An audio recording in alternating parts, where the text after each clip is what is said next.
Merhaba arkadaşlar, kanalıma hoş geldiniz. Bugün sizlere Pomodoro tekniğini bir adım ileriye nasıl götürebilirsiniz ondan bahsedeceğim. Pomodoro tekniği kısaca 25 dakikalık odaklanma ve 5 dakikalık dinlenme molalarından oluşan bir zaman yönetim tekniğidir. Şimdi buraya kadar zaten bilindik bir konuydu. Tabii ki illa 25 dakikada bir işi halletmek zorunda değilsiniz. Pomodoro yöntemini kullanarak birden fazla Pomodoro'yu ard arda birleştirerek uzun bir çalışma süreci oluşturabilirsiniz. Tabii ki çalışma sürelerinde kişiden kişiye göre farklılıklar olabiliyor.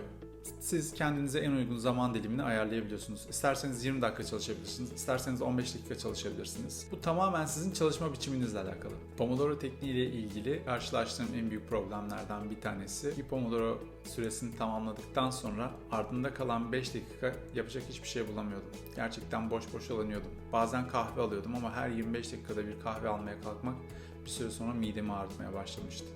Kendimce zaman içerisinde bu 5 dakikalık aralara spor molaları eklemeye başladım.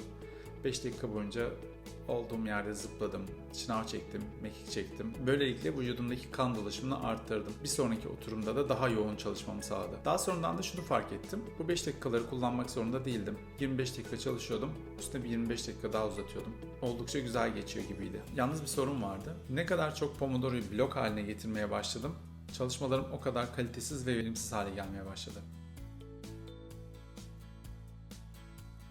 Bu benim kendim sıklıkla kullandığım bir yöntem. 5 dakikalık molaları kendim birer dakikalık molalara böldüm ve bir zamanlayıcı kurdum. Bu kurduğum zamanlayıcıya da her bir iş için birer dakikalık bir aralık bıraktım. Daha sonra dedim ki her bir dakika için eğer ki küçük bir iş tanımlarsam o 5 dakikayı verimli bir şekilde geçirebilirim dedim. Zaman içerisinde bunlar tabii ki gelişti. Örnek veriyorum, bazen Anki çalıştım, bazen sadece 1 dakika boyunca okudum, meditasyon yaptım, yoga yaptım, bazen sadece 1 dakika boyunca yazdım. Tüm bunları 5 dakika içerisinde sığdırdım. Her 5 dakikadan sonra tekrar odaklanmam gereken işe odaklandım. Bu şekilde ilerledi. Bir süre sonra şunu fark ettim. Ben ne kadar çok bu 5 dakikalara odaklanırsam çalışma verimim o kadar fazla artıyordu. Bunun altında bir bilimsel sebep yatıyor mu açıkçası bilmiyorum. Ama yaptığım araştırmada şöyle bir şeye rastladım. Dağınık ve odaklı mod diye bir olay var. Bunu da Barbara Oakley'in Sayısal Zeka kitabında okudum. Kitapta şundan bahsediyor. Dağınık mod ve odaklı mod var.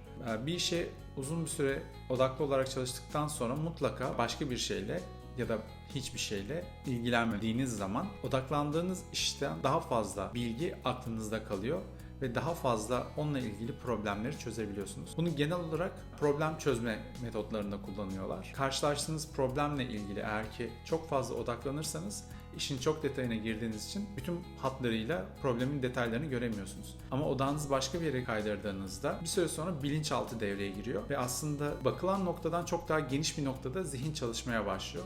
Dağınık ve odaklı modun ufak bir parçası var aslında bu Pomodoro tekniğinin 5 dakikaların içerisindeki o birer dakikaların hem motivasyon sağlaması hem de Pomodoro tekniğinden alıp tamamen aklı ve zihni başka bir şekilde değiştirmesi. Anlatmak istediğim şey basit olmasına rağmen biraz ben teknik detaylarında çok takıldığım için biraz karışık olabilir. O yüzden bu videoyu çekmek istedim. İşin komik tarafı videoda çok karışık olmaya başladı. O yüzden çok uzatmayacağım. Ben bu 5 dakikaları bir uygulamayla takip ediyorum. Bu uygulamanın adı Intervals Pro. Birkaç tane alarm eklenebiliyor ard arda. Yani 25 dakikalık bir alarmın ardından 5 dakikalık ard ardına alarmlar ekleyebiliyorsunuz. İsteyenler sadece kendi telefonlarının içerisindeki alarmı da kullanabilir. Ama bu yöntemi denemek için mutlaka bir ön çalışmaya ihtiyaç var. Yani 25 dakika boyunca neye odaklanacağım? Diğer 5 dakika boyunca hangi etkinlikleri birer dakika yapacağım? Bunun önden planlanması daha verimli geçmesini sağlar. Çünkü şöyle bir şeyle karşılaştım. Ne zaman ben 25 dakikadan sonra etkinliğe başlayacağım dediğimde ben hangi etkinliği seçeceğim diye arada kaldım. Öyle olunca ben bütün etkinlikleri önden oturdum çalıştım. Birkaç arkadaşım da benim için bunu denedi ve kendileri için faydalı olduklarını söyledi. Eğer ki bu videomu beğendiyseniz yorum yazabilirsiniz ya da like butonuna basabilirsiniz. Teşekkür ederim.